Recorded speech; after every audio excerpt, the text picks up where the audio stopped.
Atomçular. Bizimkilerde var ama bir sifet.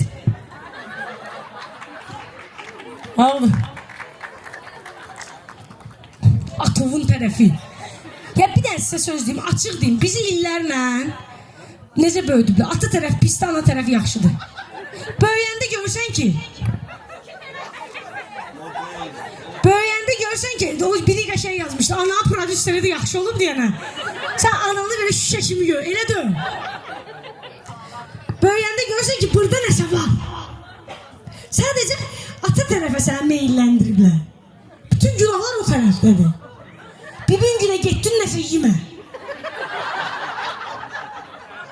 Mən bir dəfə, mən də həmişə acgöz olmuşam. Yəni mən yiyənəm, indi videolarımdan görürsünüz. İndi nəsə konfet verib, yemişəm. Eşşəklə çıxıbdı anam mənim. Cadı var idi, sana çıxdı verənimdən.